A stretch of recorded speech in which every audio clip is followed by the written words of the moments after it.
श्री गणेशाय नमः। जय सिया राम भक्तजनों, स्वागत है आप सभी का श्री रामचरितमानस के 10वें दिन की कथा में। अंतत सुकुमार दोनों कुमारों को और सुकुमारी जानकी को रथ में चढ़ाकर वन दिखलाकर 4 दिन के बाद लौट आना। यदि देरे वन दोनों भाई ना लौटे, क्योंकि श्री रघुनाथ जी प्राण के सच्चे और दृढ़ता से नियम का पालन करने वाले हैं, तो तुम हाथ जोड़कर विनती करना कि हे प्रभु, जनक हमारी सीता जी को तो लौटा दीजिए। जब सीता वन को देखकर डरे, तब मौका पाकर मेरी जैसी खून से कहना कि तुम्हारे सास और ससुर ने ऐसा संदेश कहा है कि हे पुत्री, तुम लौट चलो, वन में बहुत क्लेश है।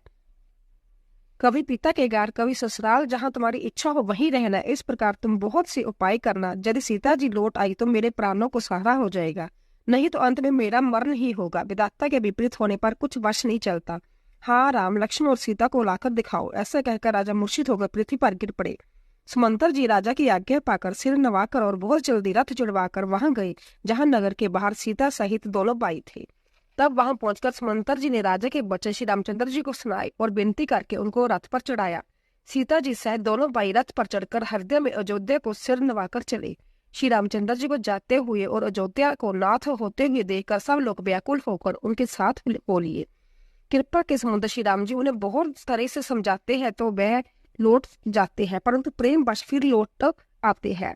अयोध्यापुरी बड़ी डरावनी लग रही है, मानो अंधकारमयी कालरात्रि ही हो। नगर के नर नारी भयानक जंतुओं के समान एक दूसरे को देखकर डर रहे हैं। गण शमशान कुटुंबी भूत प्रेत और पुत्र हतेशी और मित्र मानो जमराज के दूत है। बगीचों में वृक्ष और बेले को खुला रही है। नदी और तालाब ऐसे भयानक लगते हैं कि उनकी ओर देखा भी नहीं जाता। करोड़ों घोड़े, हाथी और खेलने के लिए पाले हुए हिरन, नगर गायें, बैल, बकरी आदि पशु, पपीहे, मोर, कोयल, चकवे, तोते, मैना, सारस, हंस और चकोर श्री राम जी के वियोग में सभी व्याकुल हुए जहां तहां खड़े हैं, मानो तस्वीर में लिखकर बनाई हुई है। नगर मानो फलों से परिपूर्ण बड़ा बारिश संगन बन रहा। नगर निवासी सब स्त्री पुरुष, बहुत से पशु पक्षी थे। विधाता ने ककई को बिलनी बनाया, जिसने 10 दिशाओं में दूसरा भयानक आग लगा दी। श्री रामचंद्र जी के विरह की इस अग्नि को लोग सह न सके। सब लोग व्याकुल होकर भाग चले। सब ने मन में विचार कर लिया कि श्री राम जी, लक्ष्मण जी और सीता जी के बिना सुख नहीं है। जहाँ श्री राम जी रहेंगे वहीं सारा समाज रहेगा। श्री रामचंद्र जी के बिना अयोध्या में हम लोगों का कुछ काम नहीं है। ऐसा विचार दृढ़ करके देवताओं को भी दुर्लभ सुखों से पूर्ण करो कि छोड़कर सब श्री रामचंद्र जी के साथ चल पड़े। जिनको श्री राम जी के चरण कमल प्यारे हैं, उन्हें क्या कभी विश्व भोग वश में कर सकते हैं। बच्चों और बूढ़ों को घरों में छोड़कर सब लोग साथ हो लिए। पहले दिन श्री रघुनाथ जी ने तमसा नदी के तीर पर निवास किया। प्रजा को प्रेमवश देखकर श्री रघुनाथ जी के दयालु हृदय में बड़ा दुख हुआ। प्रभु श्री रघुनाथ जी करुणा में है, प्राय पीड़ा को वह तुरंत पा लेते हैं, अर्थात दूसरों के दुख देखकर वह तुरंत संभय दुखित हो जाते हैं। प्रेम युक्त कोमल और सुंदर वचन कहकर श्री राम जी ने बहुत प्रकार से लोगों को समझाया और बहुत तेरे धर्म संबंधी उपदेश दिए, परंतु प्रेम वश लोग लौटाए नहीं लौटते। शील और स्नेह छोड़ा नहीं जाता। श्री रघुनाथ जी असमंजस के अधीन हो गए, दुविधा में पड़ गए। शोक और परिश्रम के मारे लोग सो गए और कुछ देवताओं की माया से भी उनकी बुद्धि मोहित हो गई। जब दोपहर रात बीत गई, तब श्री रामचंद्र जी ने प्रेम पूर्वक मंत्री सुमंत्र को कहा, हे तात, रथ के खोज मारकर अर्थात पहियों के चिन्हों को दिशा का पता न चले, इस प्रकार रथ को हांकिए और किसी उपाय से बात नहीं बनेगी। शंकर जी के चरणों में सिर नवाकर श्री राम जी, लक्ष्मण जी और सीता जी रथ पर सवार हुए। मंत्री ने तुरंत ही रथ को इधर उधर खोज छिपाकर चला दिया। सवेरा होते सब लोग जागे तो बड़ा शोर मचा कि श्री रघुनाथ जी चले गए। कहीं रथ का खोज नहीं पाते। सब आ राम पुकारते हुए चारों ओर दौड़ रहे हैं, मानो समुद्र में जहाज डूब गया हो, जिससे व्यापारियों का समुदाय बहुत ही व्याकुल हो उठा हो। वह एक दूसरे को उपदेश देते हैं कि श्री रामचंद्र जी ने हम लोगों को क्लेश होगा यह जानकर छोड़ दिया। वह लोग अपनी निंदा करते हैं और मछलियों को सराहना करते हैं। श्री रामचंद्र जी के बिना हमारे जीने की धिक्कार है। विधाता ने यदि प्यारे का वियोग ही रचा है तो फिर उसने मांगने पर मृत्यु को नहीं दी। इस प्रकार बहुत से प्रलाप करते हुए बसंतापों से भरे हुए अयोध्या में आ गए। उन लोगों के विषम विजोग की दशा का वर्णन नहीं किया जा सकता। 14 साल की अवधि आशा से ही वे प्राणों को रख रहे हैं। स्त्री पुरुष श्री रामचंद्र जी के दर्शन के लिए नियम और व्रत करने लगे और ऐसे दुखी हो गए जैसे चकवा चकवी और कमल सूर्य के बिना दीन हो जाते हैं।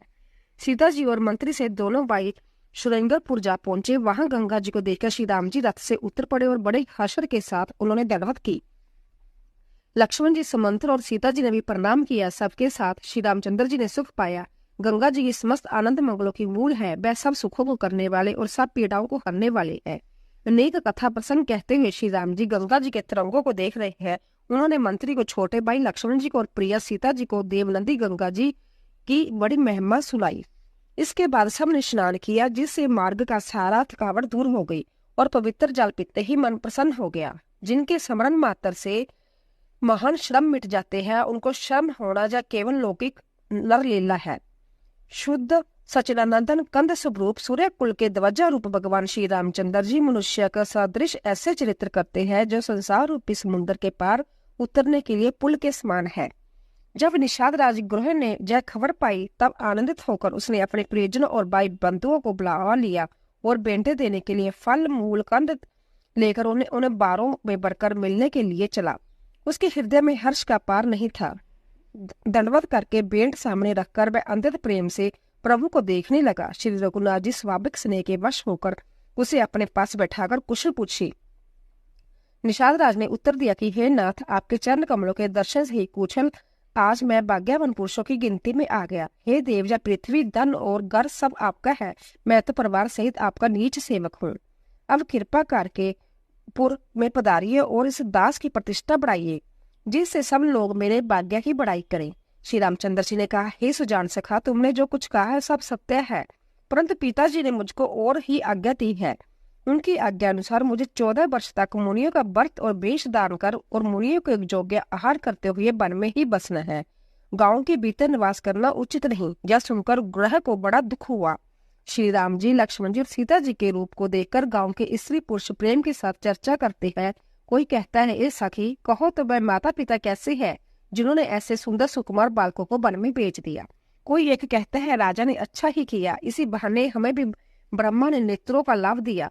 तब निषाद राज ने हृदय में अनुमान किया तो अशोक के पेड़ की मनोर समझा। उसने श्री रघुनाथ जी को ले जाकर वह स्थान दिखाया। श्री रामचंद्र जी ने देखकर कहा कि जैसा प्रकार से सुंदर है। पूर्ववासी लोग वंदना करके अपने अपने घर लौटे और श्री रामचंद्र जी की संध्या करने पधारे। इसी बीच कुश और कोमल के पत्तों की कोमल और सुंदर साथरी सजाकर बिछा दी और पवित्र मीठी और कोमल देख देकर दोनों में बर बर कर फल मूल और पानी रख दिया। सीता जी, सुमंतर जी और भाई लक्ष्मण जी सहित कंद मूल फल खाकर रघुकुल मणि श्री रामचंद्र जी लेट गए। भाई लक्ष्मण जी उनके पैर दबाने लगे। फिर प्रभु श्री रामचंद्र जी को सोते जानकर लक्ष्मण जी उठे और कोमल बाणी से मंत्री सुमंतर जी को सोने के लिए कहकर वहां से कुछ दूर पर धनुषबाण से सजकर विरासन से बैठकर जागने लगे, अर्थात पहरा देने लगे। गुहू ने विश्वास पात्र पहरेदारों को बुलाकर अंतित प्रेम से जगह जगह नियुक्त कर दिया और आप कमर में तरकस बांधकर तथा धनुष पर बाण चढ़ाकर लक्ष्मण जी के पास जा बैठा। प्रभु को जमीन पर सोते देखकर प्रेम वर्ष निषाद राज के हृदय में विषाद हो गया। उसका शरीर पुलकित हो गया और नेत्रों में जल बहने लगा। वह प्रेम सहित लक्ष्मण जी से वचन कहने लगा, महाराज दशरथ, महल तो स्वभाव से ही सुंदर है, इंद्र भवन भी जिसकी समानता नहीं पा सकता। उसमें सुंदर मणियों के रचे चुवारे छत के ऊपर बंगले हैं, जिन्हें मानो रति के पति कामदेव ने अपने हाथों से सजाकर बनाया है, जो पवित्र बड़े ही विलक्षण सुंदर भोग पदार्थों में से पूर्ण और फूलों की सुगंध से सुवासित है, जहाँ सुंदर पलंग और मणियों के दीपक है तथा सब प्रकार पूरा आराम है। ओढ़ने बिछाने के अनेकों बस्तर, तकिए और गद्दे हैं, जो दूध के फैन के समान कोमल, निर्मल और सुंदर है। वहां उन चौवारों में श्री सीता जी और श्री रामचंद्र जी की रात को सोया करते थे और अपनी शोभा से रति और कामदेव के गर्व को हरण करते थे। वहीं श्री सीता जी और श्री राम जी आज घास फूस की साथी पर थके हुए बिना बस्तर के ही सोए हैं। ऐसी दशा में वह देखे नहीं जाते। माता पिता, कुटुंबी, प्रजा, मित्र और अच्छे शील स्वभाव के दास और दासियां, सब जिनकी अपने प्राणों की तरह सार संभार करते थे, वही प्रभु श्री रामचंद्र जी आज पृथ्वी पर सो रहे हैं। जिनके पिता जनक जी है, जिनके प्रभाव जगत में प्रसिद्ध है, जिनके ससुर इंद्र के मित्र रघुराज दशरथ जी है और पति श्री रामचंद्र जी है, वही जानकी जी आज जमीन पर सो रही है। विधाता ने किसको प्रतिकूल नहीं होता। सीता जी और श्री रामचंद्र जी का क्या वन के योग्य है। लोग सच कहते हैं कि भाग्य ही प्रधान है। ककेया राज को लड़की नीच बुद्धि ककई ने बड़े ही कुटिलता की, जिसने रघुनंदन श्री राम जी को और जानकी जी को सुख समेत दुख दिया। वह सूर्य कुल रूपी वृक्ष के लिए कुल्हाड़ी हो गई। उस कुवंदी ने संपूर्ण विश्व को दुखी कर दिया। श्री राम जी सीता जी को जमीन पर सोते हुए देखकर निषाद को बड़ा दुख हुआ। तब लक्ष्मण जी ज्ञान, वैराग्य और भक्ति के रस से सनी हुई मीठी और कोमल वाणी से बोले, हे भाई, कोई किसी को सुख दुख देने वाला नहीं, सब अपने ही किए कर्मों का फल भोगते हैं। संजोग, विजोग, भले बुरे भोग, शत्रु मित्र और दासिंजा सभी ब्रह्म के फंदे हैं। जन्म, मृत्यु, संपत्ति, विपत्ति, कर्म और काल, जहाँ तक जगत के जंजाल है, धरती, घर, धन, नगर, परिवार, स्वर्ग और नरक आदि जहाँ तक व्यवहार है, जो देखने, सुनने और मन के अंदर विचार में आते हैं, इन सब का मूल मोह ही परमार्थ जय ही नहीं है। जैसे स्वप्न में राजा भिखारी हो जाए या कंगाल स्वर्ग का स्वामी इंद्र हो जाए तो जागने पर लाभ या हानि कुछ भी नहीं, वैसे ही इस दृश्य प्रपंच को हृदय से देखना चाहिए। ऐसा विचार कर क्रोध नहीं करना चाहिए और न किसी को व्यर्थ दोष ही देना चाहिए। सब लोग मोह रूपी रात्रि में सोने वाले हैं और सोते हुए उन्हें अनेकों प्रकार के स्वप्न दिखाई देते हैं। इस जगत रूपी रात्रि में जोगी लोग जागते हैं, जो परमार्थी और प्रपंच से छूटे हैं। जगत में जीव को जगा हुआ तभी जानना चाहिए जब संपूर्ण भोग विलासों से वैराग्य हो जाए। विवेक होने पर मोह रूपी ब्रह्म भाग जाता है। तब श्री रघुनाथ जी के चरणों में प्रेम होता है। हे सखा, मन, वचन और कर्म से श्री राम जी के चरणों में प्रेम होना यही सर्वश्रेष्ठ पुरुषार्थ है। श्री राम जी की परम वस्तु परम ब्रह्मा है। वह अवगत, अलख, अनादि, अनुपम, सब विकारों से रहित और वेद शून्य है। वेद जिनका नित्य नेति नेति कहकर निरूपण करते हैं, वही कृपालु श्री रामचंद्र जी भक्त भूमि, ब्राह्मण, गो और देवताओं के हित के लिए मनुष्य शरीर धारण करके लीलाएं करते हैं, जिनके सुनने से जगत के जंजाल मिट जाते हैं। हे सखा, ऐसा समझ मोह को त्याग कर श्री सीता जी के चरणों में प्रेम करो। इस प्रकार श्री रामचंद्र जी के गुण कहते कहते सवेरा हो गया। तब जगत का मंगल करने वाले और उसे सुख देने वाले श्री राम जी जागे। शोष के सब कार्य करके नित्य पवित्र सजान श्री रामचंद्र जी ने स्नान किया, फिर बड़का दूध मंगाया और छोटे भाई लक्ष्मण सहित उस दूध से सिर पर जटाएं बनाई।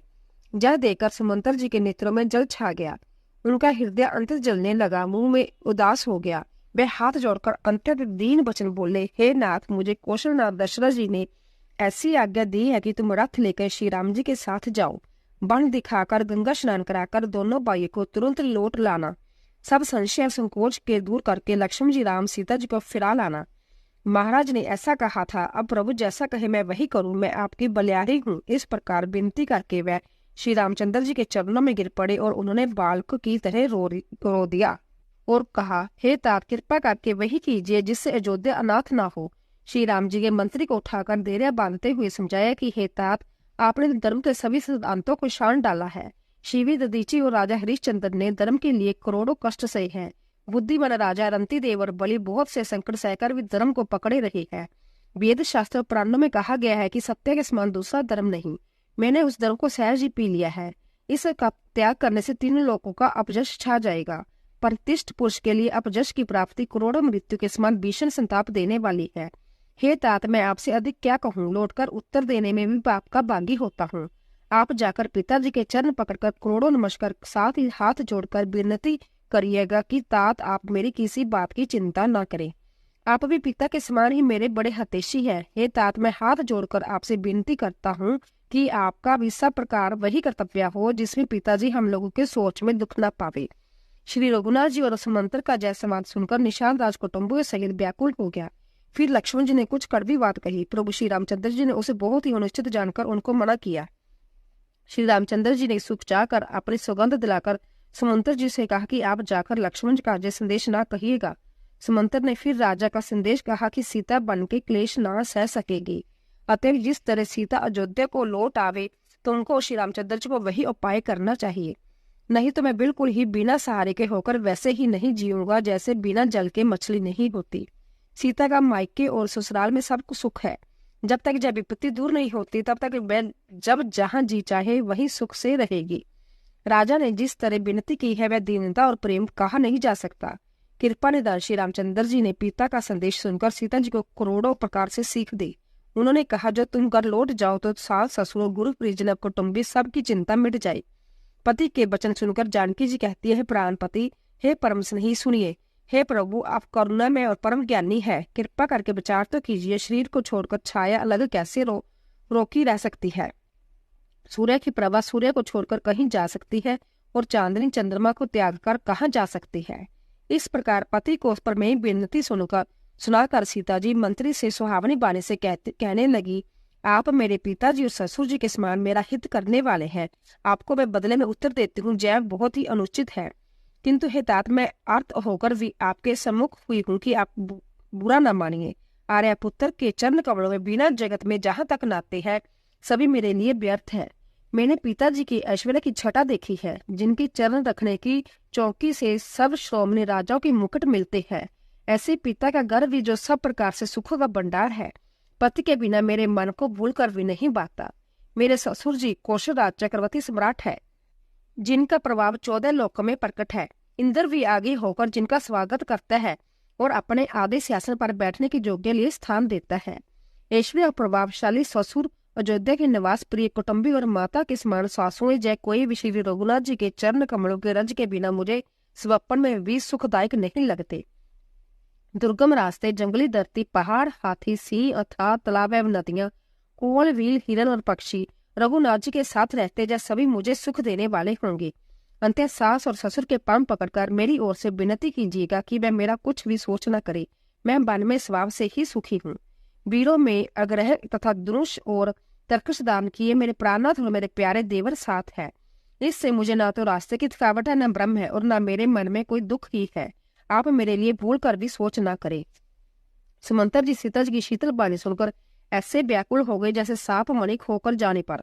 नेत्रों से कुछ सूझता नहीं, कानों से सुनाई नहीं देता, वह बहुत व्याकुल हो गई, कुछ कह नहीं सकते। श्री रामचंद्र जी ने उनका बहुत प्रकार से समाधान किया तो भी उनकी छाती ठंडी नहीं हुई। साथ चलने के लिए मंत्री ने अनेकों जतन किए, पर रघुनाथ नंदन जी श्री राम जी यथोचित उत्तर देते गए। श्री राम जी की आज्ञा मेटी नहीं जा सकती, कर्म की गति कठिन है, उस पर कुछ भी वश नहीं चलता। श्री राम जी, लक्ष्मण जी और सीता जी के चरणों में सिर नवाकर समंतर इस तरह लौटे जैसे कोई व्यापारी अपना पूंजी गंवाकर लौटा हो। समंतर ने रथ को हाँका, घोड़े श्री रामचंद्र जी की ओर देख देखकर हिनहिनाते हैं। जय देखकर निषाद लोग विषाद के वश होकर सिर दुन दुनकर पीट पीट कर पछताते हैं।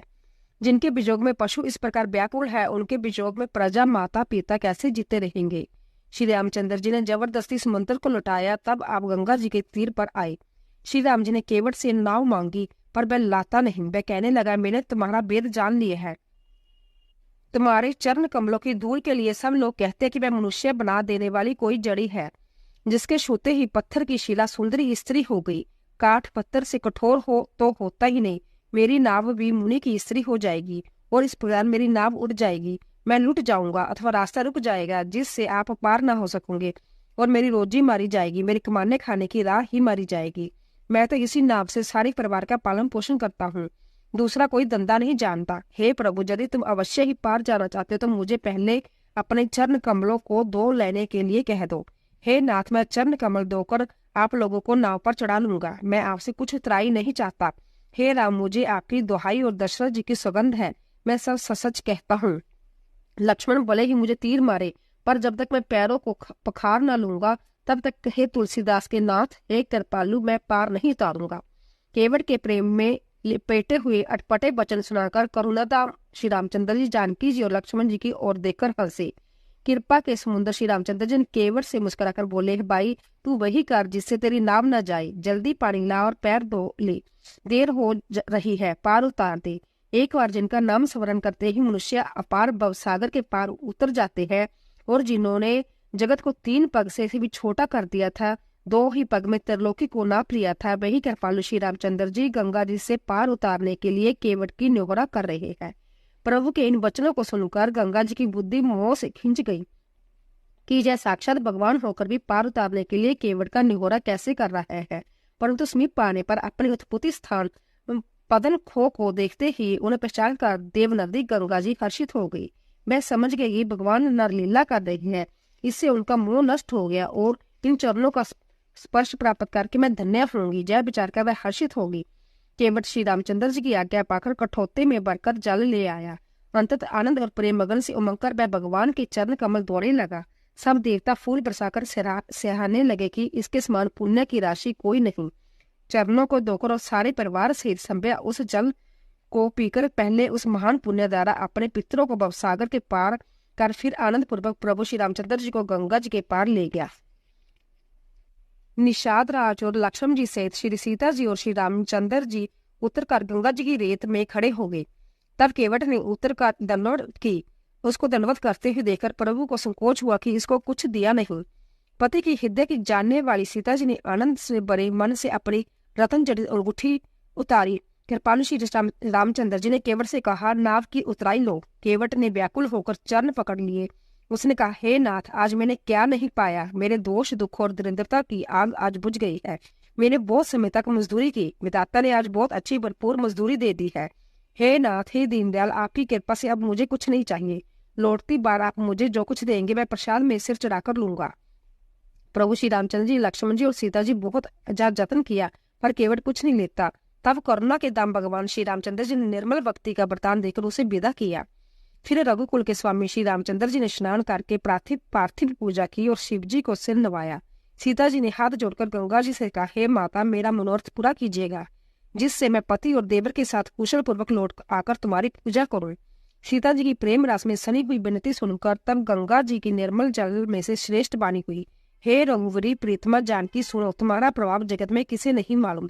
तुम्हारे देखते ही लोग लोकपाल हो जाते हैं। सब सिद्धियां हाथ जोड़े तुम्हारी सेवा करती है।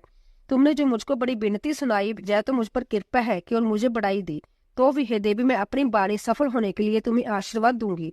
तुम अपने प्राणनाथ और देवर सहित कुशल पूर्वक अयोध्या लौटोगी। तुम्हारी सारी मनोकामनाएं पूरी होगी और तुम्हारा सुंदर जश जगत भर में छा जाएगा। मंगल के मूल गंगा जी के वचन सुनकर और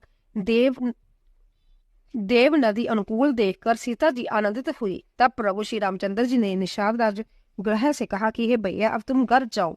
यह सुनते ही उसका मुंह सूख गया और हृदय में दाग उत्पन्न हो गया। ग्रह हाथ जोड़कर दीन वचन बोला, हे रघुकुल शिरोमणि, मेरी बेनती सुनिए। मैं नाथ आपके साथ रहकर रास्ता दिखाकर चार कुछ दिन चरणों की सेवा करके, हे रघुनाथ जी, जिस वन में आप जाकर रहेंगे वहां मैं सुंदर पत्तियों की कुटिया बनाकर दूंगा। तब मुझे आप जैसी आज्ञा दूंगे, मैं आपकी दुहाई है, मैं वैसा ही करूंगा। उसके स्वाभाविक प्रेम को देखकर श्री रामचंद्र जी ने उसको साथ ले लिया। इससे गुह के हृदय में बड़ा आनंद हुआ। फिर ग्रह निषाद राज ने अपनी जाति के लोगों को बुला लिया और उनका संतोष करा के तब उनको विदा किया। तब प्रभु श्री रघुनाथ जी ने गणेश जी और शिव जी का स्मरण करके तथा गंगा जी को मस्तक नवाकर सखा निषाद राज, छोटे भाई लक्ष्मण जी और सीता सहित वन को चले। उस दिन पेड़ के नीचे निवास हुआ। लक्ष्मण जी और सखा गुह ने विश्राम की सब सुव्यवस्था कर दी। प्रभु श्री रामचंद्र जी ने सवेरे प्रातः काल ही सब किराए करके जाकर तीर्थों के राजा प्राग के दर्शन किए। उस राजा का सत्या मंत्री है, श्रद्धा प्यारी स्त्री है और श्री बैनी माधव जी सरीखे हितकारी मित्र है। चार पदार्थ धर्म, अर्थ, काम और मोक्ष से भंडार भरा है और वह पुण्य में प्रांत ही उस राजा का सुंदर देश है। प्राग क्षेत्र ही दुर्गम, मजबूत और सुंदर गढ़ किला है, जिसके स्वप्न में भी शत्रु नहीं पा सकते। संपूर्ण तीर्थ ही उसका श्रेष्ठ वीर सैनिक है, जो पाप की सेना को कुचल डालने वाले और बड़े रणधीर है। गंगा, जमुना और सरस्वती का संगम ही उसका अंतः सुशोभित सिंहासन है। अक्षय बट छत्र है, जो मुनियों को भी मन को मोहित कर लेता है। जमुना जी और गंगा जी की तरंगे उसकी चमर है, जिनको देखकर ही दुख और दरिद्रता नष्ट हो जाती है। पुण्य आत्मा, पवित्र साधु उनकी सेवा करते हैं और सब मनोरथ पाते हैं। वेद और पुराणों के समूह बाट है, जो उसके निर्मल गुणों का बखान करते हैं। पापों के समूह रूपी हाथों के मारने के लिए सिंह रूपी प्रयागराज प्रभाव कौन कह सकता है। ऐसे सुहावने तीर्थराज का दर्शन करके सुख के समुद्र रघुकुल श्रेष्ठ श्री राम जी ने भी सुख पाया। उन्होंने अपने श्रीमुख से सीता जी, लक्ष्मण जी और सखा ग्रह को तीर्थराज की महिमा कहकर सुनाई। तदंतर प्रणाम करके वन और बगीचों को देखते हुए बड़े प्रेम से महात्म कहते हुए इस प्रकार श्री राम जी आकर त्रिवेणी दर्शन किया, जो स्मरण करने से सब सुंदर मंगलों को देने वाली है। फिर आनंद पूर्वक स्नान करके शिव जी की सेवा की और विधि पूर्वक तीर्थ देवताओं का पूजन किया। स्नान पूजन आदि सब करके तब प्रभु श्री राम जी वरदराज जी के पास गए और उन्हें दंडवत करते हुए मुनि ने हृदय से लगा लिया। मुनि के मन का आनंद कुछ कहा नहीं जाता, मानो उन्हें ब्रह्मानंद की राशि मिल गई हो। मुनीश्वर वरदराज ने आशीर्वाद दिया। उनके हृदय में ऐसा जानकर अंतत आनंद हुआ कि आज विधाता मानो हमारे संपूर्ण पुण्य को फलों को लाकर आंखों के सामने कर दिया। कुशल पूछकर मुनिराज ने उनकी आसन दिए और प्रेम सहित पूजन करके उन्हें संतुष्ट कर दिया। फिर मानो अमृत के ही बने हो ऐसे अच्छे अच्छे कंद, मूल, फल और अंकुर लाकर दिए। सीता जी, लक्ष्मण जी और सेवक गुरहल सहित श्री रामचंद्र जी ने उन सुंदर मूल फलों की बड़ी रुचि के साथ खाया। थकावट दूर होने से श्री रामचंद्र से सुखी हो गए। तब वरदराज ने उनसे कोमल वचन कहे, हे राम, आपका दर्शन करते हुए आज मेरा तप, तीर्थ सेवन और त्याग सफल हो गया। आज मेरा जप जोग और वैराग्य सफल हो गया और आज मेरे संपूर्ण शुभ साधनों का समुदाय भी सफल हो गया। लाभ की सीमा और सुख की सीमा दूसरी कुछ भी नहीं। आपके दर्शन से मेरी सब अच्छाएं पूर्ण हो गई। अब कृपा करके जय वरदान दीजिए कि आपके चरण कमलों में मेरा स्वाभाविक प्रेम हो। जब तक कर्म वचन और मन से छल छोड़कर मनुष्य आपका दास नहीं हो जाता, तब तक करोड़ों उपाय करने से भी स्वप्न में भी वह सुख नहीं पाता। मुनि के वचन सुनकर उनके भाव भक्ति से कारण आनंद से तृप्त हुए भगवान श्री रामचंद्र जी सुखचा गए। तब श्री रामचंद्र जी ने वरदराज मुनि का सुंदर सुष करोड़ों अनेकों प्रकार से कहकर सबको सुनाया। उन्होंने कहा, हे मुनीश्वर, जिसको आप आदर दे वही बड़ा है और वही सब गुणों से उनका घर है। इस प्रकार श्री राम जी और मुनि वरदराज जी दोनों परस्पर विनम्र हो गए और अनिवर्चनीय सुख का अनुभव कर रहे हैं। जय श्री राम। लक्ष्मण सीता जी के आने की खबर पाकर प्रयाग निवासी ब्रह्मचारी तपस्वी मुनि सिद्ध और दासी सब श्री दशरथ जी के सुंदर पुत्रों को देखने के लिए वरदराज जी के आश्रम पर आए। श्री रामचंद्र जी ने सब किसी को प्रणाम किया। नेत्रों का लाभ पाकर सब आनंदित हो गए और परम सुख पाकर आशीर्वाद देने लगे। श्री राम जी सौंदर्य की सराहना करते हुए वह लौटे। श्री राम जी ने रात को वही विश्राम किया और प्रातःकाल प्रयागराज स्नान करके और प्रसन्नता के साथ मुनि को सिर नवाकर श्री सीता जी, लक्ष्मण जी और सेवक ग्रहु के साथ वह चले। चलते समय बड़े प्रेम से श्री राम जी ने मुनि से कहा, हे नाथ, बताइए हम किस मार्ग से जाएं? मुनि मन में हंसकर श्री राम जी से कहते हैं कि आपके लिए सभी मार्ग सुगम है। फिर उनके साथ के लिए मुनि ने शिष्यों से बुलाया। साथ जाने की बात सुनते ही चित्त में हर्षित हो कोई 50 शिष्य आ गए। सभी का श्री राम जी पर अपार प्रेम था। सभी कहते हैं कि मार्ग हमारा देखा हुआ है। तब मुनि 4 ब्रह्मचारियों के साथ कह दिया, जिन्होंने बहुत जन्मों तक पुण्य किए थे, श्री रघुनाथ जी के प्रणाम कर और ऋषि की आज्ञा पाकर हृदय में बड़े ही आनंदित होकर चले। जब वे किसी गांव के पास होकर निकलते, तब स्त्री पुरुष दौड़कर उनके रूप को देखने लगते। जन्म का फल पाकर वह असनाथ हो गए और मन को नाथ साथ बेचकर दुखी होकर लौट आते हैं।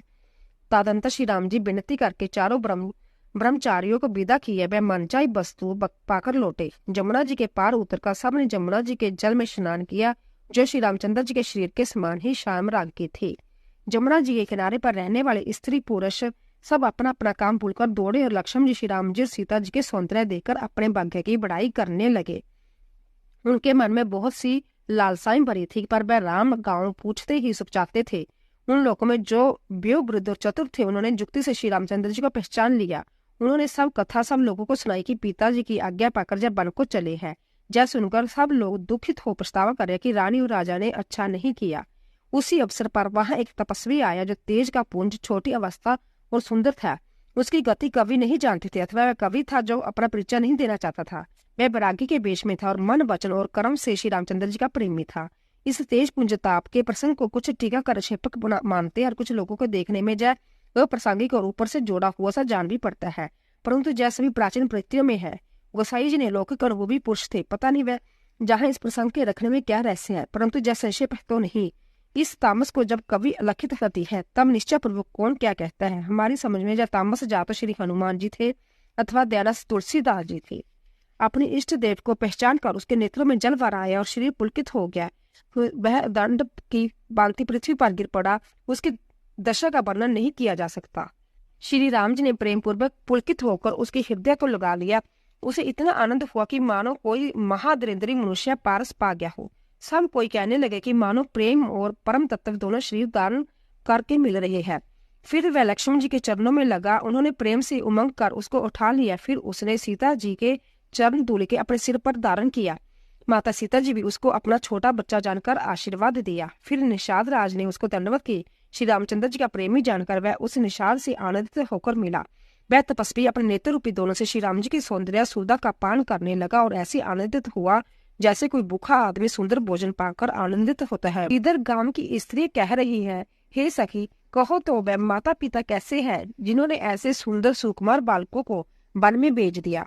श्री राम जी, लक्ष्मण जी और सीता जी के रूप को देखकर सब स्त्रियां पुरुष स्नेह से व्याकुल हो जाती है। तब श्री रामचंद्र जी ने सखा गुह को अनेकों तरह से समझाया। श्री रामचंद्र जी आज्ञा को सिर चढ़ाकर उसने अपने घर को गमन किया। फिर सीता जी, श्री रामचंद्र जी और लक्ष्मण जी ने हाथ जोड़कर जमुना जी को पुण्य प्रणाम किया और सूर्य कन्या जमुना जी की बड़ाई करते हुए सीता जी सहित दोनों भाई प्रसन्नता पूर्वक आगे चले। रास्ते में जाते हुए उन्हें अनेक यात्री मिलते हैं। वह दोनों भाइयों को देखकर उनसे प्रेम पूर्वक कहते हैं कि तुम्हारे सब अंगों में राज चिन्ह देखकर हमारे हृदय में बड़ी सोच होती है।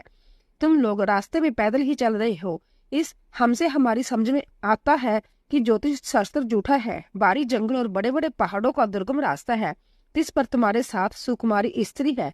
हाथी और सिंहों से भरा जब भयानक वन देखा तक नहीं जाता। यदि आज्ञा हो तो हम साथ चले। आप जहां तक जाएंगे वहां तक पहुंचाकर फिर आपको प्रणाम करके हम लौट आवेंगे। इस प्रकार वह यात्री प्रेम बख्श पुलकित शरीर हो और नेत्रों में अश्रु भरकर पूछते हैं, किंतु कृपा के समुद्र श्री रामचंद्र जी कोमल विनय युक्त वचन कहकर उन्हें लौटा देते हैं। जो गांव और पूर्वी रास्ते में बसे हैं, नागों और देवताओं के नगर उनको देखकर प्रशंसा पूर्वक ईर्ष्या करते और ललचाते हुए कहते हैं कि किस पुण्यवान ने किस शुभ घड़ी में इनको बसाया था, जो आज इतने धन्य और पुण्यमय तथा परम सुंदर हो रहे हैं। जहां जहां श्री रामचंद्र जी के चरण चले जाते हैं, उनके समान इंद्रिपुरी अमरावती भी नहीं। रास्ते के समीप बसने वाले भी बड़े पुण्य आत्मा है। स्वर्ग में रहने वाले देवता भी उनकी सराहना करते हैं। जो नेत्र भरकर सीता जी और लक्ष्मण सहित घनश्याम श्री राम जी के दर्शन करते हैं, जिन तालाबों और नदियों में श्री राम जी स्नान कर लेते हैं, देव सरोवर और देव नदियां भी उनकी बड़ाई करती हैं। जिस वृक्ष के नीचे प्रभु जा बैठते हैं, कल्प वृक्ष भी उसकी बड़ाई करते हैं। श्री रामचंद्र जी के चरण कमलों की रज का स्पर्श करके पृथ्वी अपना बड़ा सौभाग्य मानती है। रास्ते में बादल छाया करते हैं और देवता फूल बरसाते और सियाहते हैं। पर्वत, वन और पशु पक्षियों को देखते ही श्री राम जी के रास्ते में चले जा रहे हैं। सीता जी और लक्ष्मण सहित श्री रघुनाथ जी जब किसी गांव के पास निकलते हैं, तब उनका आना सुनते ही बालक, बूढ़े, स्त्री, पुरुष सब अपने घर और कामकाज को भूलकर तुरंत उन्हें देखने के लिए चले आते हैं। श्री राम जी, लक्ष्मण और सीता जी का रूप देखकर नेत्रों फल पाकर वह सुखी होते हैं। दोनों भाइयों को देखकर सब प्रेमानंद मगन हो गए। उनके नेत्रों में जल भर गया और शरीर पुलकित हो गए। उनकी दशा वर्णन नहीं की जाती, मानो दरिद्रों ने चिंतामणि डेरी पा ली हो। वह एक एक को पुकारकर सीख देते हैं कि इस क्षण नेत्रों का लाभ ले लो। कोई श्री रामचंद्र जी को देखकर ऐसे अनुराग में बढ़ गए हैं कि वह उन्हें देखते ही उनके साथ लगे चले जा रहे हैं। कोई नेत्र मार्ग से उनकी छवि को हृदय में लाकर शरीर, मन और श्रेष्ठ वाणी से शीतल हो जाते हैं। कोई वड की सुंदर छाया देखकर वहां नरम घास और पत्ते बिछाकर कहते हैं कि क्षण भर जहां बैठकर थकावट मिटा लीजिए, फिर चाहे अभी चले जाइएगा, चाहे सवेरे। कोई गड़ा भरकर पानी ले आता है और कमल पानी से कहते हैं, नाथ आचमन तो कर लीजिए। उनके प्यारे वचन सुनकर, उनका अंतत प्रेम देखकर दयालु परम सुशील श्री रामचंद्र जी ने मन में सीता जी को थकी हुई जानकर घड़ी पर बड की छाया में विश्राम किया। स्त्री पुरुष आनंदित होकर शोभा देखते हैं। अनुपम रूप ने उनके नेत्र और मनों को लुभा लिया है। सब लोग टकटकी लगाए हुए श्री रामचंद्र जी के मुख चंद्र को चकोर की तरह देखते हुए चारों ओर सुशोभित हो रहे हैं। श्री राम जी का नवीन तमाल वृक्ष के रंग का शरीर अंतर शोभा दे रहा है, जिसे देखते ही करोड़ों कामदेवों के मन मोहित हो जाते हैं। बिजली से रंग के लक्ष्मण जी बहुत ही बड़े मालूम होते हैं। वह नख से शिखा तक सुंदर और मन को बहुत बाते हैं। दोनों मुनिया के वस्त्र पहने हैं और कमर में तरकस कसे है। कमल के समान हाथों में धनुष शोभित हो रहा है। उनके सिरों पर सुंदर जटाओं के मुकुट है। वक्ष स्थल, भुजा और नेत्र विशाल है और शरत पूर्णिमा के चंद्रमा के समान सुंदर मुखों पर पसीने की बूंदों का समूह शोभित हो रहा है। उस मनोहर जोड़ी का वर्णन नहीं किया जा सकता, क्योंकि शोभा बहुत अधिक है और मेरी बहुत बुद्धि थोड़ी है। श्री राम, लक्ष्मण और सीता जी को सुंदरता को सब लोग मन, चित्त और बुद्धि तीनों को लगाकर देख रहे हैं। प्रेम के प्यासे स्त्री पुरुष ऐसे थकित हो गए जैसे दीपक को देखकर हिरनी और हिरण। गांव की स्त्रियां सीता जी के पास जाती है, परंतु अंतक स्नेह के कारण पूछते सुकुचाती है। बार बार सब उनके पांव लगती और सहज ही सीधे साधे कोमल वचन कहती है, हे राजकुमारी, हम विनती करती हैं, परंतु स्त्री स्वभाव के कारण कुछ पूछते हुए डरती है। हे स्वामिनी, हमारी ठिठाई क्षमा कीजिएगा और हमको गवारी जानकर बुरा न मानिएगा। जय दोनों राजकुमार स्वभाव से ही परम सुंदर है। मर्क तमनी पन्ने और स्वर्ण ने कांति इन्हीं से पाई है, अर्थात मर्क तने में और स्वर्ण में जो हरित और स्वर्ण वर्ण आवा है, वह इनकी हरितावलिन और स्वर्ण कांति के एक कण के बराबर भी नहीं है। श्याम और गौर वर्ण है, सुंदर किशोर अवस्था है, दोनों ही परम सुंदर और शोभा के दाम है। शरद पूर्णिमा के चंद्रमा के समान इनके मुख और शरद ऋतु के कमल के समान इनके नेत्र है। हे सुमुखी, कहो तो अपनी सुंदरता से करोड़ों कामदेवों को लजाने वाले जय तुम्हारे कौन है। उनकी ऐसी प्रेममयी सुंदर वाणी सुनकर सीता जी सुकचा गई और मन ही मन मुस्कुराई। उत्तम गौर वर्ण वाली सीता जी उनको देखकर संकोच वश पृथ्वी को ओर देखती है। वह दोनों ओर के संकोच से सुचा रही है, अर्थात न बताने में ग्राम की स्त्री को दुख होने का संकोच है और बताने में लज्जारूप संकोच। हिरण के बच्चे के सदृश नेत्र वाली और कोकिला की सी वाणी से सीता जी सुकचाकर प्रेम सहित मधुर वचन बोली। जय जो सहज स्वभाव से सुंदर और गोरे शरीर के है, उनका नाम लक्ष्मण है। जय मेरे छोटे देवर है। फिर सीता जी ने अपने चंद्रमुख को आंचल में ढककर और प्रीतम की ओर निहार कर बोहिन टेढ़ी करके खंजन पक्षी से सुंदर नेत्रों को तिरछा करके सीता जी ने इशारे से उन्हें कहा कि जय मेरे पति है। यह जानकर गांव की सब युवती स्त्रियां इस प्रकार आनंदित हुई मानो कंगालों ने धन की राशियां लूट ली हो। वे अंतत प्रेम से सीता जी के पैरों को पकड़कर बहुत प्रकार से आशीष देते हैं, शुभ कामना करते हैं कि जब तक शेष जी के सिर पर पृथ्वी रहे तब तक तुम सदा सुहागनी बनी रहो और पार्वती जी के समान अपने पति की प्यारी हो। हे देवी, हम पर कृपा न छोड़ना, बनाए रखना। हम बार बार हाथ जोड़कर विनती करते हैं जिसमें आप फिर इसी रास्ते लौटे और हमें अपनी दासी जानकर दर्शन दे। सीता जी ने उन सबको प्रेम की प्यासा देख और मधुर वचन तय कहकर उनको बलिवांति संतोष किया, मानो चांदी ने कुमुदनियों को खिलाकर पुष्ट कर दिया हो। उसी समय श्री रामचंद्र जी का रुख जानकर लक्ष्मण जी ने कोमल बाणी से लोगों से रास्ता पूछा। यह सुनते ही स्त्री पुरुष दुखी हो गए, उनके शरीर पुलकित हो गए और नेत्रों से जल भराया। उनका आनंद मिट गया और मन ऐसा दास हो गया मानो विधाता दी हुई संपत्ति छीन लेता है। कर्म की गति समझकर उन्होंने धीरे धारण किया और अच्छी तरह निर्णय करके सुगम मार्ग बतला दिया। तब लक्ष्मण जी और जानकी जी सहित श्री रघुनाथ जी ने गमन किया और सब लोगों को प्रिय वचन कहकर लौटाया, किंतु उनके मनों को अपने साथ ही लगा लिया। लौटते हुए वह स्त्री पुरुष बहुत ही पछताते हैं और मन ही मन देवकों को दोष देते हैं। परस्पर विषाद के साथ कहते हैं कि विधाता के सभी काम उलटे हैं। वह विधाता बिल्कुल स्वतंत्र, निर्दय और निडर है, जिसने चंद्रमा को रोगी और कलंकी बनाया है, कल्प वृक्ष को पेड़ और समुद्र को खारा बनाया है। उसने इन राजकुमारों को वन में बेचा है। जब विधाता ने इनको वनवास दिया तब उसने भोग विलास व्यर्थ ही बुलाए। जब जब बिना जूते के रास्ते में चल रही है तब विधाता अनेकों बहान व्यर्थ ही रचे। जब जब कुश और पत्ते बिछाकर जमीन पर ही बड़े रहते हैं तब विधाता सुंदर सेज किस लिए बनाता है। विधाता ने जब इनको बड़े बड़े पेड़ों का निवास दिया तब उज्जवल महलों को बनाकर उसने व्यर्थ ही परिश्रम किया। जो सुंदर और अंत्यत सुकुमार होकर मुनियों के वस्त्र पहनते और जटा धारण करते हैं, तो फिर विधाता ने भांति भांति के गहने और कपड़े वृथा ही बनाए।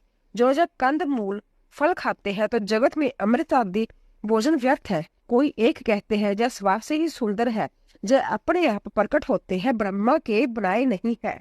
हमारे कानों, नेत्रों और मनों द्वारा अनुभव में आने वाली विधाता की करनी को जहाँ तक वेदों ने वर्णन करके कहा, वहां तक 14 लोकों में ढूंढ देखो, ऐसे पुरुष और ऐसी स्त्री कहाँ है?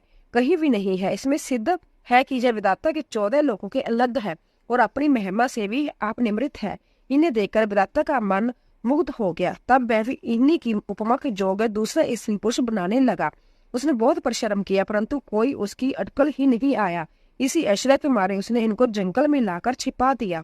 कोई एक कहता है हम बहुत नहीं जानते, हाँ अपने को परम धन्य अवश्य मानते हैं जो इनके दर्शन किए, और हमारी समझ में वही बड़े पुण्यवान है जिन्होंने इनको देखा है, जो देख रहे हैं और जो देखेंगे।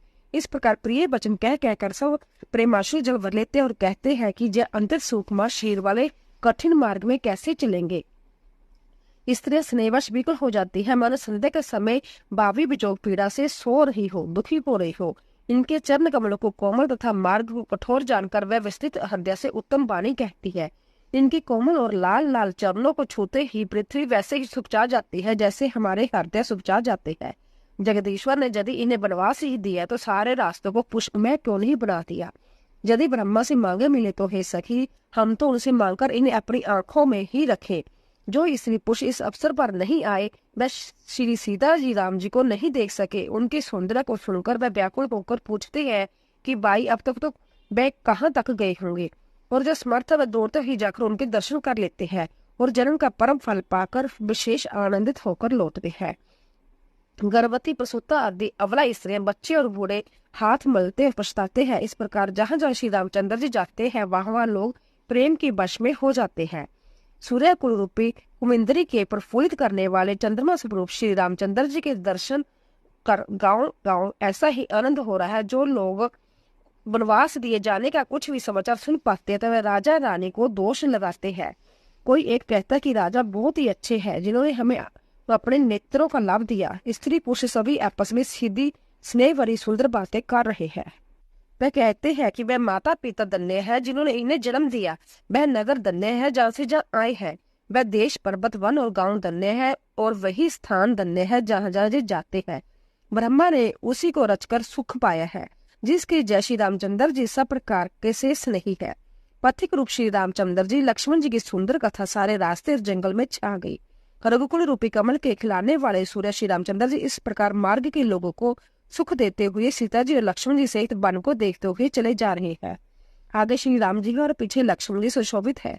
तपस्वियों के वेश बनाए दोनों बड़े ही शोभा पा रहे हैं। दोनों के बीच सीता जी कैसे सुशोभित हो रही है जैसे ब्रह्मा और जीव के बीच माया। फिर जैसी छवि मेरे मन में बस रही है उसको कहता हूँ मानो बसंत ऋतु और कामदेव के बीच रति शोभित हो। फिर अपने हृदय को खोजकर उपमा कहता हूँ कि मानो बुद्ध और चंद्रमा के बीच रोहिणी सो रही हो। प्रभु श्री रामचंद्र जी के चरण चिन्हों के बीच बीच में पैर रखती हुई सीता जी डरती हुई मार्ग से चल रही है और लक्ष्मण जी सीता जी और श्री रामचंद्र जी के दोनों चरण चिन्हों को बचाते हुए उन्हें दाहिने रखकर रास्ता चल रहे हैं। श्री राम जी लक्ष्मण जी और सीता जी की सुंदर प्रीति वाणी की विषय नहीं है अर्थात अनिवार्चनीय है। अंत्य वे कैसे कही जा सकती है। पक्षी और पशु भी उस छवि को देखकर मगन हो रहे हैं। पथिक रूप श्री रामचंद्र जी ने उनको भी चित्त चुरा लिया है। प्यारे पति श्री सीता सहित दोनों भाइयों को जिन जिन लोगों ने देखा उन्होंने भव का आगम मार्ग बिना ही परिश्रम आनंद के साथ तय कर लिया अर्थात वह आवागमन के चक्कर से सहज ही छूटकर मुक्त हो गए। आज भी जिसके हृदय में स्वप्न में भी कवि लक्ष्मण सीता राम और तीनों बटोही आवासी तो वह भी श्री राम जी के परम धाम को उस मार्ग पर पा जाएगा जिस मार्ग को कभी कोई बिरले ही मुनि पाते हैं। तब श्री रामचंद्र जी सीता जी को थकी हुई जानकर और समीप ही एक बड़ का वृक्ष और ठंडा पानी देखकर उस दिन वही ठहर गए। कंद मूल फल खाकर प्रांतीय का स्नान करके श्री रघुनाथ जी आगे चले। सुंदर वन तालाब और पर्वत देखते हुए प्रभु श्री रामचंद्र जी वाल्मीकि जी के आश्रम में आए। श्री रामचंद्र जी ने देखा कि मुनि का निवास स्थान बहुत सुंदर है जहाँ सुंदर पर्वत वन और पवित्र जल है। सरोवर में कमल और वन में वृक्ष फूल रहे हैं और मकरंद रस से मस्त हुए बोरे सुंदर गुंजार कर रहे हैं। बहुत से पक्षी और पशु को हलाल कर रहे हैं और बैर से रहित होकर प्रसन्न मन से विचर रहे हैं। पवित्र और सुंदर आश्रम को देखकर कमल नयन श्री रामचंद्र जी हर्षित हुए। रघुश्रेष्ठ श्री राम जी का आगमन सुनकर मुनि वाल्मीकि जी उन्हें लेने के लिए आगे आए। श्री रामचंद्र जी ने मुनि को दंडवत किया। विप्र श्रेष्ठ मुनि ने उन्हें आशीर्वाद दिया। श्री रामचंद्र जी को छवि देखकर मुनि के नेत्र शीतल हो गए। स्मरण पूर्वक मुनि उन्हें आश्रम में ले आए। श्रेष्ठ मुनि वाल्मीकि ने प्राण प्रिय अतिथियों को पाकर उनके लिए मधुर कंद मूल और फल मंगवाए। श्री सीता जी लक्ष्मण जी और श्री रामचंद्र जी फलों को खाया। तब मुनि ने उनको विश्राम करने के लिए सुंदर स्थान बतला दिए। मुनि श्री राम जी के पास बैठे हैं और उनकी मंगल मूर्ति के नेत्रों से देखकर वाल्मीकि जी के मन में बड़ा भारी आनंद हो रहा है। तब श्री रघुनाथ जी कमल सदृश हाथों को जोड़कर कानों को सुख देने वाले मधुर वचन बोले। हे मुनिनाथ, आप त्रिकालदर्शी हैं। संपूर्ण विश्व आपके लिए हथेली पर रखे हुए बैर के समान है। प्रभु श्री रामचंद्र जी ने ऐसे कहकर फिर जिस जिस प्रकार से रानी कैकेयी की वनवास दिया वह सब कथा विस्तार सुनाई और कहा, हे प्रभु, पिताजी की आज्ञा का पालन, माता के हित और व्रत जैसे बाई का राजा होना और फिर मुझे आपके दर्शन होना जैसा मेरे पुण्य का प्रभाव है। हे मुनिराज, आपके चरणों का दर्शन करने से आज हमारे सब पुण्य सफल हो गए हैं। अब जहाँ आपकी आज्ञा हो और जहाँ कोई भी मुनि अधिक को प्राप्त ना हो, क्योंकि जिनसे मुनि और तपस्वी दुख पाते हैं वह राजा बिना अग्नि के ही जलकर भस्म हो जाता है। ब्राह्मणों का संतोष सब मंगलों की जड़ है और भूदेव ब्राह्मणों का क्रोध करोड़ों कुलों को भस्म कर देता है। ऐसा हृदय समझकर वह स्थान बतलाइए जहाँ मैं लक्ष्मण और सीता सहित जाऊं और वहां सुंदर पत्तों और घास की कुटी बनाकर हे दयालु कुछ समय निवास करूं। श्री रामचंद्र जी की सहज ही सरल वाणी सुनकर ज्ञानी मुनि वाल्मीकि बोले, धन्य धन्य है रघुकुल के ध्वजा स्वरूप, आप ऐसा क्यों न कहेंगे। आप सदैव वेद की मर्यादा पालन करते हैं। हे राम, आप वेद की मर्यादा का रक्षक जगदीश्वर है और जानकी जी माया है जो कृपा के भंडार आपकी रुख पाकर जगत का सृजन पालन और सहार करते हैं, जो 1000 मस्तकों वाले सर्पों के स्वामी और पृथ्वी को अपने सिर पर दान करने वाले हैं। वही चराचर स्वामी शेष जी लक्ष्मण जी हैं, देवताओं के कार्य के लिए आप राजा का शरीर दान करके दुष्ट राक्षसों की सेना का नाश करने के लिए चले हैं। हे राम, आपका स्वरूप वाणी के अगोचर बुद्धि से परे, अव्यक्त, अकथनीय और अपार है। वेद निरंतर उनका नेति नेति कहकर वर्णन करते हैं। हे राम, जगत दृश्य है, आप उसके देखने वाले हैं। आप ब्रह्मा, विष्णु और शंकर जी को भी नचाने वाले हैं। जब वह भी आपके मर्म को नहीं जानते, तब और कौन आपको जानने वाला है? वही आपको जानता है जिससे आप जना देते हैं, और जानते ही वह आपके स्वरूप बन जाता है। हे रघुनंदन, हे भक्त के हृदय को शीतल करने वाले चंदन, आपकी ही कृपा से भक्त आपको जान पाते हैं। आपकी देह चिंतमय में है और सब विकारों से रहित है। इस रहस्य को अधिकारी पुरुष ही जानते हैं। आपने देवता और संतों के कार्य के लिए नर शरीर धारण किया है और प्रकृति के तत्वों से निर्मित देह वाले साधारण राजाओं की तरह से कहते और करते हैं। हे राम, आपके चरित्रों की देख और सुनकर मूर्ख लोग तो मोह को प्राप्त होते हैं और ज्ञानीजन सुखी होते हैं। आप जो कुछ कहते करते हैं वह सब सत्य ही है, क्योंकि जैसा स्वांग बरे वैसा ही नाचना भी तो चाहिए। आपने मुझसे पूछा कि मैं कहाँ जाऊं, परंतु मैं जब पूछते चाहता हूँ कि जहाँ आप ना हो वह स्थान बता दीजिए, तब मैं आपके रहने के लिए स्थान दिखाऊं। मुनि के प्रेम रस के सने हुए वचन सुनकर श्री रामचंद्र जी सुखचा कर मन में मुस्कुराए।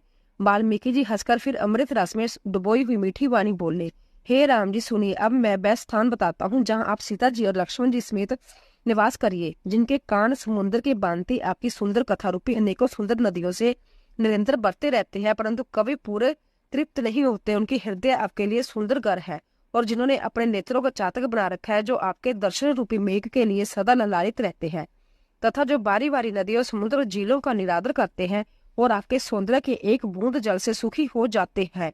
हे रघुनाथ जी, उन लोगों के हृदय रूपी सुखदायी भवनों में आप भाई लक्ष्मण जी और सीता जी सहित निवास कीजिए। आपके जश रूपी निर्मल मानसरोवर में जिसकी जीव हंसनी बनी हुई है, आपके गुण समूह रूपी मोतियों को चुगती रहती है, वह हे राम जी, आप उसके हृदय में बसिए। जिसकी नासिका प्रभु आपके पवित्र सुगंधित सुंदर को प्रसाद नित्य आदर के साथ ग्रहण करती है, और जो आपको अर्पण करके भोजन करते हैं और आपके प्रसाद रूप की वस्त्र भूषण दान करते हैं। जिनके मस्तक देवता, गुरु और ब्रह्मा जी को देखकर बड़ी नम्रता के साथ प्रेम से झुक जाते हैं, जिनके हाथ नित्य श्री रामचंद्र जी के चरणों की पूजा करते हैं, और जिनके हृदय में श्री रामचंद्र जी का ही भरोसा है, दूसरा नहीं, तथा जिनके चरण श्री रामचंद्र जी की तीर्थों के चलकर जाते हैं, हे राम जी, आप उनके मन में निवास कीजिए।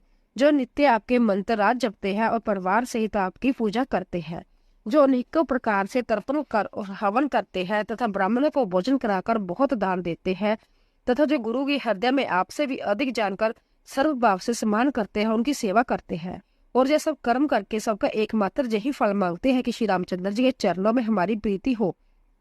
उन लोगों के मन स्वरूपी मंदिरा में सीता जी और रघुकुल को आनंदित करने वाले आप दोनों बसिए, जिनके ना तो काम, क्रोध, मद, अभिमान और मोह है, न लोभ है, न शोभ है, न राग है, न देश है, न कपट है, दम्भ और माया ही है। हे रघुराज जी, आप उनके हृदय में निवास कीजिए। जो सबके प्रिय और सबका हित करने वाले हैं, जिन्हें दुख और सुख तथा प्रशंसा और गाली समान है, जो विचार कर सकते और प्रिय वचन बोलते हैं, तथा जो जागते सोते आपकी ही शरण में है, और आपकी छोड़कर जिनके दूसरे कोई गति नहीं। हे राम जी, आप उनके मन में बसिए। जो प्राय स्त्री को जन्म देने वाली माता के समान जानते हैं, प्राय धन जिन्हें विष से भी भारी विष है, जो दूसरों की संपत्ति देखकर हर्षित होते हैं और दूसरे की विपत्ति देखकर विशेष रूप से दुखी होते हैं, और हे राम जी, जिन्हें आप प्राणों के समान प्रिय हैं, उनके मन में आप रहने योग्य शुभ भवन है। हे तात, जिनके स्वामी, सखा, पिता, माता और गुरु सब कुछ आप हैं, उनके मन रूपी मंदिर में सीता सहित आप दोनों भाई निवास कीजिए। जो अवगुणों को छोड़कर सबके गुणों को ग्रहण करते हैं, ब्राह्मण और गुणों के लिए संकट सहते हैं, नीति निपुणता में जिनकी जगत में मर्यादा है, उनका सुंदर मन आपका घर है। जो गुणों को आपका और दोषों को अपना समझता है, जिसे सब प्रकार से आपका ही भरोसा है, और राम भक्त जिसे प्यारे लगते हैं, उसके हृदय में आप सीता सहित निवास कीजिए। जाति पाति, धन धर्म, बड़ाई, प्यारा परिवार, सुख देने वाला घर सब को छोड़कर जो केवल आपको ही हृदय में धारण किए रहता है, हे रघुनाथ जी, आप उसके हृदय में रहिए। स्वर्ग, नरक और मोक्ष जिसकी दृष्टि समान है, क्योंकि वह जहाँ जहाँ केवल धनुष्यबाण धारण किए आपको ही देखता है, और जो कर्म से, वचन से और मन से आपका दास है, हे राम जी, आप उसके हृदय में डेरा कीजिए। जिसको कभी कुछ भी नहीं चाहिए और जिसका आपके स्वाभाविक प्रेम है, आप उनके मन में निरंतर निवास कीजिए। वह आपका घर है। इस प्रकार मुनि श्रेष्ठ वाल्मीकि जी ने श्री रामचंद्र जी को गर दिखाए। उनके प्रेम पूर्ण वचन श्री राम जी के मन को अच्छे लगे। फिर मुनि ने कहा, हे सूर्य कुल के स्वामी सुनिए, अब मैं इस समय के लिए सुखदायक आश्रम कहता हूँ। आप चित्रकूट पर्वत पर निवास कीजिए, वहाँ आपके लिए सब प्रकार की सुविधा है। सुहावना पर्वत है, सुंदर वन है, वह हाथी सी हिरन और पक्षियों का विहार स्थल है। वहाँ पवित्र नदी है जिसकी प्राणों में प्रशंसा की है, जिसको अत्रि ऋषि की पत्नी अनसुईया के अपने तपोबल से लाई है। वह गंगा जी की धारा है, उसका मंदाकिनी नाम है। वह सब पाप रूपी बालकों को खा डालने के लिए डाकिनी रूप है। और अत्रि आदि बहुत से श्रेष्ठ मुनि वहां निवास करते हैं और जो लोग जोग जप और तप करते हुए शरीर को कसते हैं। हे राम जी, चलिए सबके परिश्रम को सफल कीजिए और पर्वत श्रेष्ठ चित्रकूट को भी गौरव दीजिए। महामुनि वाल्मीकि जी ने चित्रकूट की अपरिमित महिमा बखान की। तब सीता सहित दोनों भाइयों ने आकर श्रेष्ठ नदी मंदाकिनी में स्नान किया। श्री रामचंद्र जी ने कहा, लक्ष्मण बड़ा अच्छा घाट है, अब यही कहीं ठहरने की व्यवस्था करो। तब लक्ष्मण जी ने प्यसवनी नदी के उत्तर के ऊंचे किनारे को देखा। इसके चारों ओर धनुष की जैसा एक नाला फिरा हुआ है। मंदाकिनी उस धनुष डोरी है और शम दमदान वाण है। कलयुग के समस्त पाप उसके अनेकों हिंस्क पशु है। चित्रकूट ही मानो अचल शिकारी है, जिसका निशाना कभी चूकता नहीं और जो सामने से मारता है। ऐसा कहकर लक्ष्मण जी ने स्थान दिखलाया। स्थान को देखकर श्री रामचंद्र जी ने सुख पाया। जब देवताओं ने जाना कि श्री रामचंद्र जी का मन जहाँ रस गया, तो वह देवताओं के प्रधान मकान बनाने वाले विश्वकर्मा को साथ लेकर चले। सब देवता कोल बिलों से बेशों में आए और उन्होंने पत्तों और घासों के सुंदर घर बना दिए। दो ऐसी सुंदर कुटिया बनाई जिनका वर्णन नहीं हो सकता। उनमें एक बड़ी सुंदर छोटी सी थी और दूसरी बड़ी थी। लक्ष्मण जी और जानकी जी सहित प्रभु श्री रामचंद्र जी सुंदर घास पत्तों के घर में शोभामान थे, मानो कामदेव मुनि का वेश दान करके पत्नी रति और बसंत ऋतु के साथ सुशोभित हो। उस समय देवता नागकिन और दिक्पाल चित्रकूट आए और श्री रामचंद्र जी ने सब किसी को प्रणाम किया। देवता नेत्रों का लाभ पाकर आनंदित हुए। फूलों की वर्षा करके देव समाज में कहा, हे नाथ, आज हम सन्नाथ हो गए। फिर विनती करके उन्होंने अपने दूसरे दुख सुनाए और हर्षित होकर अपने अपने स्थान को चले गए। श्री रघुनाथ जी चित्रकूट में आ बसे। यह समाचार सुनकर बहुत से मुनि आए। रंगपुरी के चंद्रमा श्री रामचंद्र जी ने मुदित हुई मुनि मंडली को आते देखकर धन्यवाद प्रणाम किया। मुनिगण श्री राम जी के हृदय लगा लेते हैं और सफल होने के लिए आशीर्वाद देते हैं। वह सीता जी, लक्ष्मण जी और श्री रामचंद्र जी की छवि देखते हैं और अपने सारे साधनों को सफल हुआ समझते हैं। प्रभु श्री रामचंद्र जी ने यथा योग्य सम्मान करके मुनि मंडल को विदा किया। वह सब अपने अपने आश्रम में अब स्वतंत्रता के साथ जोग जप जग और तप करने लगे। जहाँ श्री राम जी के आगमन का समाचार जब कोल बिलों ने पाया तो वे ऐसे हर्षित हुए मानो नवो निधियां उनके घर पर ही आ गई हो। वह दोनों में कंद मूल फल बरबर कर चले, मानो दरिंदर सोना लूटने चले हो। उनमें से दोनों भाइयों को देख चुके थे। उनमें से दूसरे लोग रास्ते में जाते हुए पूछते हैं कि इस प्रकार श्री रामचंद्र जी की सुंदरता कहते सुनते सबने आकर श्री रघुनाथ जी के दर्शन किए। बेंट आगे रहकर वह लोग जोहार करते हैं और अंतत अनुराग के साथ प्रभु को देखते हैं। वह मुग्ध हुए जहाँ के तहाँ मानो चित्र लिखे ही से खड़े हैं। उनका शरीर पुलकित और नेत्रों में प्रेमाश्री जल की बाढ़ आ रही है। श्री राम जी ने उन सबको प्रेम में मगन जाना और प्रिय वचन कहकर सबका सम्मान किया। वह बार बार प्रभु श्री रामचंद्र जी को जोहार करते हुए हाथ जोड़कर विनीत वचन कहते हैं, हे नाथ, प्रभु के चरणों दर्शन पाकर अब हम सब सनाथ हो गए। हे कौशलराज, हमारे भी भाग्य से आपका जहाँ शुभ आगमन हुआ है। हे नाथ, जहाँ जहाँ आपने अपने चरण रखे हैं वह पृथ्वी, वन, मार्ग और पहाड़ धन्य है। वह वन में विचरने वाले पक्षी और पशु धन्य है जो आपको देखकर सफल जन्म हो गए। हम सब भी परिवार सहित धन्य है जिन्होंने नेत्र भरकर आपका दर्शन किया। आपने बड़ी अच्छी तरह विचार कर निवास किया, जहाँ सभी रीतियों में आप सुखी रहिएगा। हम लोग सब प्रकार से हाथी, सिंह, सर्प और बाघों से बचाकर आपकी सेवा करेंगे। हे प्रभु, जहाँ के भीड़, वन, पहाड़, गुफाएं और दरारें सब पग पग हमारे देखे हुए हैं, हम वहाँ वहाँ आपको शिकार खिलावेंगे और तालाब, झरने आदि जलाशय को दिखावेंगे। हम कुटुंब समेत आपके सेवक हैं। हे नाथ, इसीलिए हमें आज्ञा देने में संकोच न कीजिएगा। यह वेदों के वचन और मुनियों के मन को भी अगम है। वह करुणा के दाम प्रभु श्री रामचंद्र जी बिलों के वचन इस तरह सुन रहे हैं जैसे पिता बालकों के वचन सुनता है। श्री रामचंद्र जी केवल प्रेम प्यारा है, जो जानने वाले वह जान ले। तब श्री रामचंद्र जी ने प्रेम से परिपुष्ट हुए कोमल वचन कहकर उन सब वन में विचरण करने वाले लोगों को संतुष्ट किया। फिर उनको विदा किए। वह सिर नवाकर चले और प्रभु के गुण कहते सुनते घर आए। इस प्रकार देवता और मुनि ने सुख देने वाले दोनों भाई सीता समेत वन में निवास करने लगे।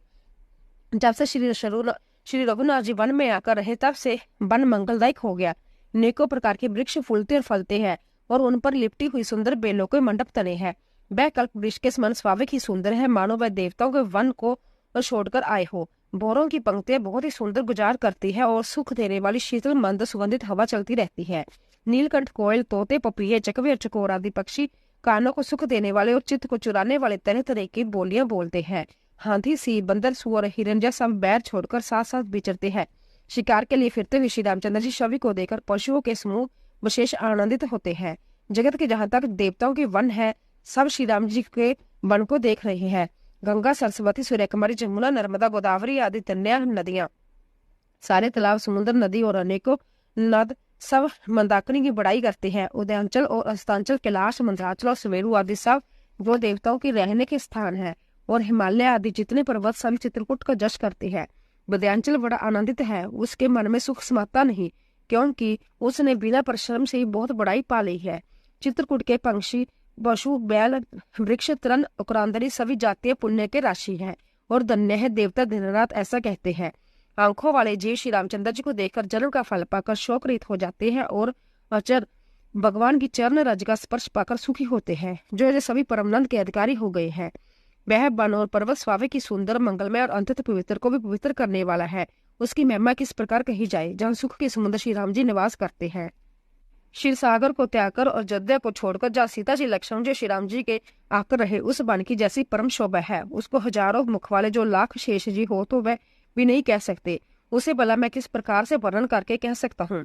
कहीं शूद्र कछुआ भी मंदराचल उठा सकता है। लक्ष्मण जी मन वचन करके कर्म से श्री रामचंद्र जी की सेवा करते हैं, उनके शील और स्नेह का वर्णन नहीं किया जा सकता।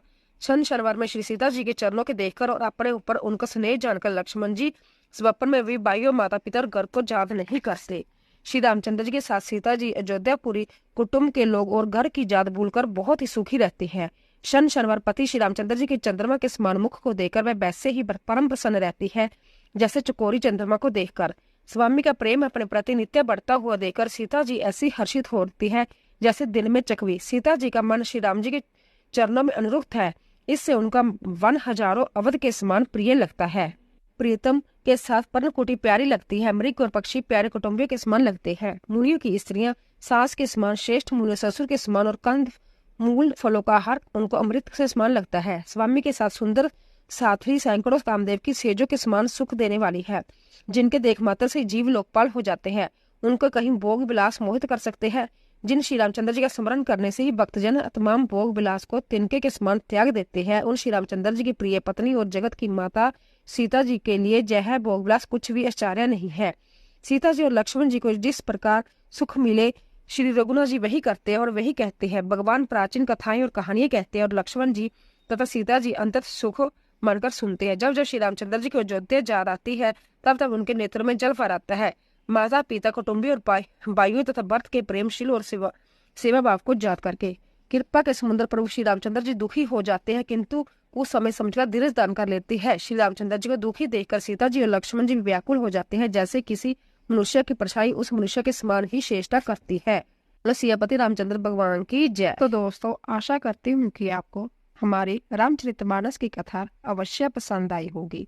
प्लीज जाने से पहले कमेंट बॉक्स में जय श्री राम अवश्य लिखें और चैनल को सब्सक्राइब कीजिए, लाइक कीजिए और ज्यादा से ज्यादा शेयर कीजिए। आप सभी का धन्यवाद।